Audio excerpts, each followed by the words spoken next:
तू सोच, मतलब क्लैट एग्जाम 2025 दिसंबर में हो चुका है, ठीक है, फेब्रुअरी आ गया है, किसी को कुछ नहीं मालूम क्या होने वाला है, क्या हो सकता है, कुछ नहीं पता है, ठीक है, स्टूडेंट्स इसको भी झेल लेंगे क्योंकि बोर्ड एग्जाम्स है अभी, तो उसकी भी झंझट है बहुत ज्यादा। पेरेंट्स, बच्चे, इवन जो टीचर्स हैं, उनने कितना टाइम इन्वेस्ट किया यार, इतना मेहनत करी एग्जाम के लिए, और इतनी सारी डिस्क्रिपेंसीज, मतलब किसी को पता ही नहीं है कि सही क्या है और गलत क्या है, मतलब ये तो लेवल ही नहीं है, कोई मैच ही नहीं हो रहा। मतलब एनालिटिकल रीजनिंग के तुमने 5 क्वेश्चन डाले, उसमें से भी आधे गलत, मतलब हद होती है। What is CLAT consortium doing? और मतलब हम किससे आंसर मांगे, क्योंकि किसी से भी आंसर मांगो तो हमें आंसर देने की जगह टाइम दे देता है कि 2 महीने बाद आना, 3 महीने बाद आना। भाई ऐसे कैसे चलेगा?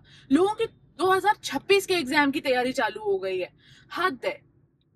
अरे तुझे मालूम है, मेरी एक फ्रेंड है, वो यहीं गुड़गांव में ही है, आई क्वांटा में वर्क करती है, और आज तो संडे भी है, वो फ्री होगी, उससे बात करने चले? चल। चलते हैं यार, मैं उसको कॉल लगाती हूँ अभी, रुक। ठीक है। गाड़ी लगा के लगाना, मेरे को डर लगता है तेरे साथ। फालतू बकवास ना कर, तेरे से बेहतर चलाती हूँ। जल्दी कर, टाइम वेस्ट मत कर। देख, आखिरी बार बता रही हूँ, लिपस्टिक निकालना सबसे इम्पोर्टेंट काम होता है दुनिया का, टाइम वेस्ट मत बोल उसको, ठीक है?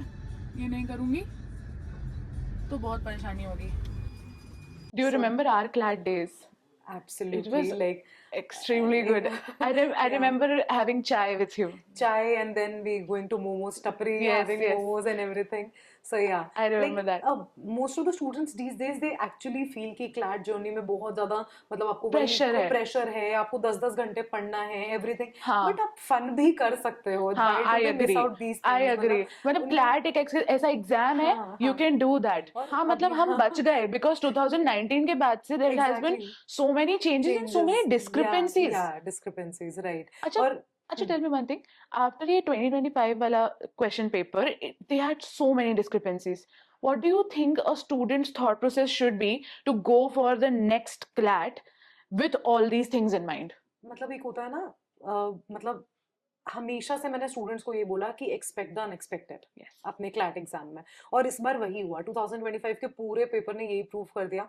पहले तो आप इतना जोरों शोरों से बोल रहे हो एनालिटिकल का कोई क्वेश्चन ही नहीं आता है, हाँ, एनालिटिकल के पैसेजेस बस आ एटलीस्ट दिए. सिलेबस में लिख हाँ, देते। लिख देते कि हाँ यू कैन एक्सपेक्ट क्वेश्चन, मतलब आप चाहे वेटेज कम रख दो बट आप एटलीस्ट आप डाल दो कि हाँ there can be a question. या बट देन आईकॉन्टा ने स्टूडेंट्स को ऑलरेडी इस तरीके से ही रेडी करके रखा हुआ था कि like you should be prepared for analytical, because CLAT में नहीं तो एटलीस्ट एलिट में तो पूछा ही जाता है ना एनालिटिकल, तो students were already prepared for this particular thing. क्या आप मुझे बता सकते हो कि सेल्फ प्रेप के लिए क्या कर सकता है कोई, मतलब कोचिंग नहीं जाना है किसी को, but then also self prep के लिए क्या करना चाहिए? सेल्फ प्रेप के लिए देखो सबसे बड़ा प्रॉब्लम सेल्फ प्रेप में क्या होता है ना, स्टूडेंट को एक गाइडेंस नहीं मिलती है. नहीं, क्योंकि दैट्स ट्रू। अगर आपके पास कोई एक एडवोकेट बैकग्राउंड है तब तो स्टूडेंट्स कैन मैनेज कि उनके मदर नहीं, या then father, also they then can't manage also because they सिर्फ don't know legal CLAT. Manage कर सकते हैं. बाकी हाँ सेक्शंस आप कहाँ से कवर करोगे? हाँ एक एडवोकेट, हाँ। अब अगर today my father is also lawyer, ठीक है, अगर मैं उनको पूछूं कि आप लॉजिकल का सेक्शन या आप कॉन्ट्स का सेक्शन कैसे मैनेज करोगे, वो इवन नहीं बता पाएंगे. पता है, मैंने बहुत सारे बच्चों को देखा है, they buy books off the counter and study from those books, वो जो एग्जैक्टली DILR और ये हाँ सब की ये सब बुक्स होती है. मिलती हैं, कैट की बुक्स, एंड देन हाँ, दे एंड अप फेलिंग। और सब क्योंकि उसमें सबसे बड़ा प्रॉब्लम है कि आप सिर्फ प्रैक्टिस कर रहे हो, आपको कॉन्सेप्ट पता ही पता नहीं है. ही नहीं है। अगर मैं कॉन्ट्स का एक नॉर्मल टॉपिक भी उठाऊं, टाइम वर्क मैनेजमेंट जो भी है, टाइम एंड वर्क का एक टॉपिक उठाते हैं, उसमें अगर आप क्वेश्चन सॉल्व करने लग जाओगे, आपको नीचे सोल्यूशन दिख रहा है, आपने देख लिया कि हाँ इस सोल्यूशन को इस तरीके से डाइव थ्रू किया गया है, लेकिन आपको यही नहीं पता कि वो कॉन्सेप्ट क्या लग रहा है उस पे. और क्लैट में तो डेटा इंटरप्रिटेशन आता है, तो आप डेटा को जब तक बनाओगे नहीं, आपको पता ही नहीं होगा, तो आप कैसे मैनेज करने कैसे वाले हो? हाँ, तो नहीं, सेल्फ दैट्स नॉट। प्रेप में सबसे बड़ा प्रॉब्लम इज गाइडेंस. अगर आप एक लॉयर बैकग्राउंड, एक लॉयर फैमिली से हो भी, तो भी वो आपको सिर्फ लीगल में हेल्प कर सकते हैं, और लीगल में भी वो उनकी ना प्रैक्टिकल नॉलेज लेके आते हैं, उनको वो थ्योरेटिकल नॉलेज नहीं पता होती जो एक क्लैट स्टूडेंट को चाहिए. तो सबसे बड़ी प्रॉब्लम होती है गाइडेंस की. बट येट अगेन अगर एक स्टूडेंट को सिर्फ सेल्फ प्रिपरेशन करनी है, तो the student should rely upon good मॉक्स at least, कि हाँ अगर वो अच्छी जगह के मॉक्स दे रहा है तो उसको एक पता चलेगा. क्योंकि सेल्फ प्रेप में अगर आपने कॉन्सेप्ट्स यूट्यूब के थ्रू भी कर लिए या कुछ अगर बुक्स के थ्रू भी अगर आपने कर लिए, बट आप मॉक्स कहाँ से लाओगे, आप प्रैक्टिस कहाँ से करोगे? तो at least you should go through the मॉक्स. अगर आप मॉक्स में जा रहे हो तो आपको पता चलना चाहिए कि आपको कितना टाइम उनको एनालिसिस में लगाना है, आप कहाँ के मॉक्स मॉक्स दे रहे हो एंड यस मतलब at least मॉक्स should be a good मॉक्स तो होना ही चाहिए। मुझे ऐसा लगता है जो ऑफ द ऑन काउंटर जो बुक्स मिलती हैं क्लैट से रिलेटेड, वो तो बिल्कुल कचरा है, no use no use. Actually क्योंकि ना वो ये देखते हैं कि पास्ट ईयर क्वेश्चन पेपर में क्या था क्या नहीं था, एंड वो एक ही जो छपा हुआ है 10 साल पहले उसी को रिवाइज कर करके डाल देते हैं नए साल का। It is so bad. जब मतलब मेरे से स्टूडेंट्स पूछते हैं ना कि ma'am what book should be refer for CLAT, I have no answers to give to them. Yes I agree, मेरे को समझ ही नहीं आता मैं उनको क्या जवाब दूं, क्योंकि आप बुक्स में क्या ही पढ़ लोगे। मतलब जब तक आपको, अब मैं आपसे लॉ ऑफ टॉर्ट्स का या कॉन्ट्रैक्ट का क्वेश्चन पूछूं, बुक्स में आपने डेफिनेशन पढ़ ली, बट वो आया कहाँ से, वो क्या उसके केस लॉज आए हैं, अभी तक कुछ भी हुआ है, तो आपको वो चीजें कौन बताएगा? सही बुक्स बात है। नहीं बताने वाली हैं, और बुक्स आपसे बातें नहीं करेंगी। Books is just a stagnant thing. हाँ। आप उसको पढ़ लो, बुक्स आपको नहीं बताएंगी कि मैं ये कहना चाह रही हूँ। तो दैट इज द थिंग। हाँ, मतलब books can't help you that much exactly जितना आपको एक मेंटोर और हेल्प मैं कर सकता हमेशा है। स्टूडेंट्स को ये बोलती हूँ कि बुक्स में ना आपको हमेशा प्रैक्टिस से रिलेवेंट मैटर देखना चाहिए। अगर आपको प्रैक्टिस करना है तो आप बुक्स के लिए जाओ, बिल्कुल। बेशक जाओ, आपको जितना प्रैक्टिस करना है बुक्स में देखो। उसमें भी but डिफिकल्ट लेवल क्वेश्चंस नहीं होते हैं। बहुत स्क्रैच, बहुत मतलब सिर्फ एक बिगनर फ्रेंडली क्वेश्चंस होते हैं, ताकि स्टूडेंट का एक कॉन्फिडेंस बिल्डअप हो जाए। But yet again मॉक्स is the best thing, जो आपको अलग अलग रिसोर्सेस में हेल्प करता है। बहुत वेराइटी ऑफ क्वेश्चंस आपको मिलते हैं मॉक्स में, तो आई प्लस गेस टाइम मैनेजमेंट में भी हेल्प करता है। Exactly absolutely. Let's make this interesting, क्योंकि अपन बहुत बोर कर चुके हैं ऑडियंस को, एंड ऑडियंस मतलब स्क्रीन पे ही टमाटर फेंक के मारने वाली है। So let's make this interesting. I will make chits and you will get questions out of the box, and you'll have to answer without shying away. Chalo, nice. You have to help me, Barkha. Come on, yaar. Should I write the questions as well? No. You shouldn't write the questions. You just give me chits. I'll write the questions.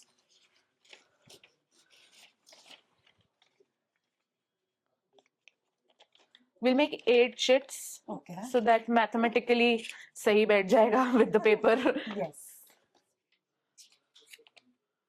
Okay, so this one is for our CLAT students. How to manage prep along with school. So yes, see, what I would suggest to students is कि अगर आपका, देखो हर school का अलग time होता है, तो हम एक फिक्स शेड्यूल तो नहीं बना सकते स्टूडेंट्स के लिए। बट हाँ, इन जनरल अगर हम बात करें कि अगर मिड ऑफ द डे, अगर half of the day student का निकल जाता है स्कूल तक, तो ये जो 11th-12th वाले स्टूडेंट्स होते हैं, ये ट्यूशन जाए बिना नहीं मानते, चाहे कितने भी अच्छे हों, इनको जाना ही है ट्यूशन। उनको ये लगता है कि हाँ चलो ठीक है, होता है यार, होता है कि हमारे सारे बैच वाले जा रहे हैं, ऐसा वो क्या पढ़ा रहे हैं जो हमें नहीं पता, स्कूल में नहीं पढ़ा रहे हैं। एग्जैक्टली। तो शाम तक का जो 6-7 बजे तक का टाइम है ना स्टूडेंट्स का, वो सारा स्कूल और ट्यूशंस में चला जाता है। तो आई वुड से कि अगर आपको अपनी स्कूल प्रिपरेशन मैनेज करनी है अपने क्लैट प्रिपरेशन के साथ, तो 7 के बाद just take 1 hour for yourself. एक पूरा 1 घंटे का रेस्ट लो, fun activity, whatever you want to do. और उसके बाद टेक 1.5 hour अपनी क्लैट प्रिपरेशन के लिए, एनालाइज करो, बस उतना कर लो, काफी होता है। Exactly, that is more than enough. एक दिन का करंट अफेयर्स अपना बैकलॉग मत बनाओ, और अपना एक एक पैसेज हर सेक्शन का डेली एक सॉल्व कर लो, absolutely more than enough. That is something the student. मुझे नहीं लगता कि देयर इज एनीथिंग बेटर, ज्यादा कुछ भी नहीं करना जरूरत है। और अगर आप पता नहीं इतना डिफिकल्ट क्यों लगता है। हाँ, और 1-1.5 घंटा is something there max there that they have to give. और अगर आप जितना अर्ली स्टार्ट करते हो, ये उतना इजी होता है कि उतना ही कम प्रेशर आता है स्टूडेंट पे। दैट इज द, जितना बैकलॉग बनेगा उतना परेशान होगे। लास्ट ईयर यही हुआ है स्टूडेंट्स के साथ। लास्ट ईयर लास्ट 10 ईयर से हो रहा है, हमारे साथ भी यही हुआ था। लास्ट के 2 महीने में बच्चे आते थे कि मैम जनवरी तक का करंट अफेयर्स पेंडिंग है, कैसे करें? अरे how would you do it अब नेक्स्ट 2 महीने? तो नहीं कर पाओ। हाँ, मतलब रियलिटी है। नहीं कर सकते, अब नहीं कर सकते, अब आधा करके खुश रहो। जितना आ जाएगा हो जाएगा, जितना नहीं होगा वो नहीं होगा। मुझसे मत पूछो अब। Exactly. Okay, time for next chit. Okay. okay. How to manage your relationship with your CLAT preparation? Wow, what a question! ये तो मुझे ऐसा लगता है ना, एक बहुत इंपॉर्टेंट बात मुझे ऐसा लगता है कि मोस्ट ऑफ द ऑडियंस ये क्वेश्चन पूछना चाहती है, लेकिन झिझक के बारे नहीं पूछ पाती है, इसलिए मैंने आज लिखा है। I would tell you, last year ही एक स्टूडेंट आया मेरे पास और उसने बोला कि मैम मेरा अभी ब्रेकअप हुआ है कुछ 2 महीने पहले, एंड मुझे समझ नहीं आ रहा है कि अब मैं क्लैट प्रिपरेशन को कैसे मैनेज करूं। तो मैंने कहा सबसे पहले तो ये देखो कि अभी ठीक है 11th-12th is no age to make boyfriends girlfriends, but that would be a very stereotypical thinking. हाँ, क्योंकि मम्मी जैसी हर बातें मत हाँ, मैं करिए वही कह रही हूँ, बरखा। क्योंकि हर किसी के होते हैं, हाँ। किसका नहीं होता। हाँ, मतलब बहुत सती सावित्री टाइप स्टूडेंट्स होंगे जिनके हाँ। गर्लफ्रेंड बॉयफ्रेंड नहीं होते, हाँ, वो भी हार्ट ब्रेक टाइप स्टूडेंट्स होंगे, हाँ। मतलब जो या फिर वो झूठ बोल रहे हैं अपने आप से एंड सिचुएशनशिप में है। सिचुएशनशिप में, new tag situationship. Yes. But हाँ, अगर रिलेशनशिप को अपनी क्लैट जर्नी के साथ मैनेज करना है, तो मैं तो सिर्फ इतना ही बोलूंगी कि आपका करियर जो है दैट इज समथिंग जो आपके लिए फर्स्ट प्रायोरिटी होना चाहिए। मतलब मैं ये नहीं बोल रही हूँ कि रिलेशनशिप को आप बिल्कुल साइडलाइन कर दो। अगर वो आपके लिए एक लाइफ का एक इम्पॉर्टेंट पार्ट है तो आप वही आपको बैलेंस करना है चीजों को। अगर आप एक टाइम टेबल फॉलो कर रहे हो, आप school tuitions and CLAT journey, तो आप आधा घंटा पौना घंटा, और then if your partner is someone जो आपके लिए Understanding इक्वली है। सीरियस है और अंडरस्टैंडिंग है, तो वो भी इस चीज को समझेगा कि 15-20 मिनट्स इज समथिंग जो आप कॉम्प्रोमाइज करो वहां से और वो आप अपनी क्लैट जर्नी में लगाओ। तो that is something how you should balance. हाँ, और कभी कभी जब ऐसा होता है कि जिस दिन आपका पढ़ने का मन नहीं है, आप ब्रेक ले रहे हो, उस दिन आप अपने रिलेशनशिप को थोड़ा ज्यादा टाइम दे दो, तो Correct. That is compensatory. हाँ, तो वो मतलब वीकेंड्स पे ऐसा होता है आई कि थिंक जब दैट्स लाइफ। हाँ look at our absolutely. Fathers, वो काम करते हैं लेकिन मम्मी के लिए मम्मी के कहीं ना लिए कहीं time टाइम नहीं है। निकलता अब है। हम अगर मम्मी पापा की बात भी छोड़ के अगर हम अपनी भी बात करें, हम जॉब में हैं, we work 5 days in a week, ठीक है, सैटरडे संडे हमारा नहीं मन है, हम ऑफिस की तरफ देखना भी नहीं चाहते हैं, बट देन येट अगेन उस दिन हम यही तो करते हैं, हम अपनी चीजों को टाइम देते हैं, तो वैसे कॉम्पनसेट कर दो। हाँ, तो यही बेस्ट चीज है, अपना रिलेशनशिप और अपना CLAT. I think there's only one single sentence that can sum this all up, exactly, and that is कि keep it as a part of your life. Nothing should be your life. Your life shouldn't revolve around anything. करते हैं पता है। हाँ, और शायद हमारी as में एक पॉइंट पे हमने भी किया हो हाँ, कि हम एक 100%. रिलेशनशिप को ना अपना लाइफ बना लेते हैं, यहीं से दिन शुरू हो रहा है, यहीं से दिन खत्म हो रहा है। हाँ, अरे भाई नहीं हो सकता है, हाँ, ये निब्बा निब्बी फेस से दे हाँ, हैव टू कम आउट। वो मतलब वो गर्लफ्रेंड बॉयफ्रेंड से ज्यादा स्कूल के टीचर्स बन जाते हैं। Good morning, good afternoon, good evening, good night सब साथ में ही हो रहा है एंड ऑल दैट। खाना खाया, हाँ, that is the हाँ, only thing that हाँ, is happening with them. 100%. अरे भाई ठीक है, खुद के खाने का ध्यान रखो और बाकी मतलब career should be the thing that should be very important. हाँ, और आपके लिए वो इंसान भी इंपॉर्टेंट है, तो आपको वो चीजें बैलेंस करनी पड़ेगी। बैलेंस करना और आना चाहिए। दोनों चीजें, क्योंकि कहीं ना कहीं उस इंसान का भी तो कोई ना कोई करियर गोल होगा ना, हाँ, तो अगर वो आपसे एक्सपेक्ट कर रहा है तो आपकी जर्नी में भी उसको हेल्प करना Correct. पड़ेगा। So Correct. It is a two way thing, support each other. Exactly, it is and अगर सपोर्ट नहीं मिल रहा है तो take a break bro, it is toxic. हाँ, at least we are not judging, exactly, take a break. Take a break. अब but मैं judging की बात भी है हाँ, कि ये एक ऐसा टॉपिक है जिसमें ऐसा लगता है कि स्टूडेंट्स को अगर हम ही बताएंगे तो उनको समझ में आएगा कि हाँ, ऐसे रिलेशनशिप्स जिसमें आपको करियर सपोर्ट ही नहीं मिल रहा, तो they are not gonna go long way. क्योंकि करेक्ट। अगर आपके करियर ऑप्शंस में ही वो आपको नहीं समझ रहा, तो आपके लाइफ के कौन से पार्ट में वो आपको समझ में अग्रीड, वो किसी भी लेवल पे नहीं समझने वाला है। Exactly. How many number of mocks should a student take if they are in 11th? At least 100, And if they are in 12th? at least 60 to 70. And if they are a dropper? Yet again somewhere between 70 to 80 till 100-120. मुझे लगता है dropper को ज्यादा करना चाहिए। Dropper को of course, because उनके पास हाँ। टाइम ज्यादा है, एनालिसिस का टाइम ज्यादा है, तो they should give the hmm. Highest number of marks. And when do they start mocks? When do they start mocks? The best time to start their mocks is as soon as they're starting with the preparation. हाँ। अब इसमें बहुत conflicting, First Sunday. हाँ, first Sunday मैं बोल रही हूँ। अरे अगर चाहे नेगेटिव भी स्कोर कर रहे हो ना, तो कर लो एक बारी को। अच्छा, मॉक्स दे रहे हैं, हम्म। फिर प्रोग्रेस कैसे पता चलेगी?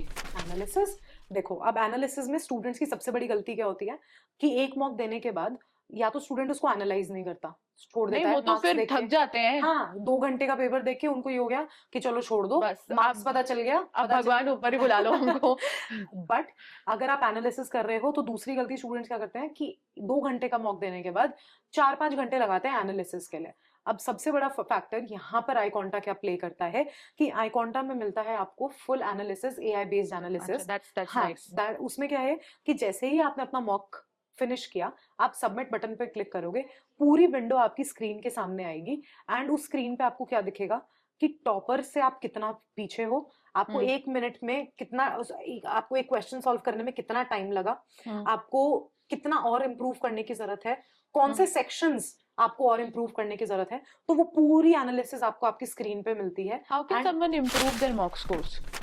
इम्प्रूव आप जब मॉक्स देना शुरू करते हो तो आपको पता चलता जाता है कि आपको कितना ज्यादा कौन से सेक्शन में ध्यान देने की जरूरत है। अब supposedly if I my self talk about, तो मेरे को लॉजिकल में सबसे ज्यादा प्रॉब्लम आती थी, क्योंकि वही क्रिटिकल थिंकिंग वाली जो प्रॉब्लम है, तो आपको जैसे ही आप मॉक्स देने लगोगे तो आपको पता चलेगा कि कौन सा सेक्शन आपसे सबसे ज्यादा वीक है। तो उसके कॉन्सेप्ट्स को आप दोबारा रिवाइज करो। आपको अगर जरूरत पड़ रही है तो मेंटर्स की हेल्प लो, फैकल्टीज की हेल्प लो, ठीक है। एंड जब आप अपनी फैकल्टीज और अपने गाइडेंस को देखते हो कि हाँ आपको एक एक्सपर्ट गाइडेंस मिल रही है, तो आपका जब वो कॉन्सेप्ट क्लियर होता जाता है, तो जब आप नेक्स्ट मॉक दोगे तो आपको दिखेगा ऑटोमेटिकली कि हाँ आपका स्कोर इंप्रूव हो रहा है। तो देखो मैंने ना बहुत सारे मॉक्स देखे हैं एंड बहुत सारे ब्रांड्स के देखे हैं, ठीक है, और सब में मिस्टेक्स होती हैं। डू यू अग्री कि आई कांटेक्ट के भी मॉक्स में मिस्टेक्स होती है, और अगर होती हैं तो क्या वो है, मतलब कितना होती है, कितना रिपीटेडली मिस्टेक्स होती हैं? सी डेफिनेटली मिस्टेक्स होती होंगी, because we are also humans, हम मॉक्स बना रहे हैं। तो एक बात पक्की होगी, एआई जनरेटेड मॉक्स नहीं है। यस, डेफिनेटली नहीं है। हमारी एक्सपर्ट फैकल्टीज अपने हमारे कंटेंट रूम में बैठकर मॉक्स बना रही हैं, हम उनको रिव्यू कर रहे हैं। एक फोटो बनती है, डेफिनेटली हाँ। 100% आएगी, कंटेंट टीम के साथ जाएंगे, दिखाएंगे नहीं, एक आपको। सेकंड, एक फोटो और एक फ्री मॉक 100% डन, ठीक है। तो एक फ्री मॉक स्टूडेंट्स को देंगे जिसमें वो देख सकते हैं कि बिल्कुल एआई जनरेटेड मॉक नहीं है। अरे प्लेजरिज्म रिपोर्ट, एआई रिपोर्ट सब दे देंगे। Link in description guys. हाँ, तो जब मॉक स्टूडेंट्स देते हैं जो हमारी कंटेंट टीम, तो देखो वो भी ह्यूमंस हैं, कभी कभी ऑप्शंस, लेकिन हाँ इतनी रिपीटेड मिस्टेक्स नहीं है कि बहुत ज्यादा गलतियां हैं। एक दो क्वेश्चंस में कभी कुछ हो सकता है कि एक प्रॉब्लम निकल कर आ जाए, बट येट अगेन जो एक और चीज होती है कि अगर आपको बहुत सारे ब्रांड्स में आप 100% मॉक्स के ऊपर जो आंसर्स हैं उन पे रिलाई मत करो। अगर आप फॉर श्योर आपको दिख रहा है कि हाँ ये आंसर मेरा सही है और यहाँ पे गलत दिया हुआ है, तो आप अपनी फैकल्टी के पास जाओ और पूछो कि अपना डाउट सॉल्व करो। ऑनलाइन वाले बच्चे कैसे करेंगे? ऑनलाइन वाले बच्चे, हमारी है ना फ्री व्हाट्सएप कम्युनिटीज हैं जहां पर we have more than 5000 students connected. उन व्हाट्सएप कम्युनिटीज में हम यही करते हैं, चाहे रात को 12 बजे बच्चा पढ़ रहा है, चाहे सुबह 5 बजे पढ़ रहा है, अगर स्टूडेंट ने एक डाउट डाला तो विद इन 15 मिनट्स हमारी एक्सपर्ट फैकल्टीज और mentors. Barkha, you are very witty and very clever. I understand कि आप यहाँ पे आई कांटेक्ट के बारे में अच्छा बताते जा रहे हो। Now tell me 2 bad things about I contact. Okay, देखो सबसे पहले तो हम किसी भी चीज की मार्केटिंग नहीं करते हैं। It is everything which we are doing, हमारा सब कुछ सामने है, जो आपको दिख रहा है दैट इज ऑल। हमारे पास कोई मार्केटिंग सोर्स नहीं है। And second thing, we are always there for the students. मतलब तो ये तो आपके लिए बुरा है।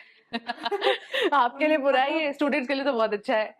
वही मैं बोल रही हूँ ना, हमारे लिए we have to be 24/7 available. You won't believe, मेरे पास रात को 12-12 बजे स्टूडेंट्स के कॉल्स आए हैं एंड मैंने लिए हैं। चलो nice, thank you for helping me out with all this. Not a problem at all, and it was really fun meeting you after so long. Absolutely. And like 5-6 years down the line our lives have so much changed, मतलब ठीक है। yet another we'll meet more Yes, often, बस अब जब academy में सब लोग। छिया यार, मेरे को पहले घर छोड़ दे यार, एडिटिंग तो बाद में करना। पागल है क्या? इतने सारे बच्चे वेट कर रहे हैं इस वीडियो का, जल्दी से एडिट कर लेती हूँ। तू गाड़ी चलाना, तू घर पहुंच जा, फिर मैं गाड़ी बच्चों को कोई इंतजार नहीं होता वीडियो को। बहुत बच्चों को सिर्फ वैलेंटाइन वीक्स चाहिए होता है। फालतू बातें नहीं करना मुझसे। तू फालतू बात मत कर भाई।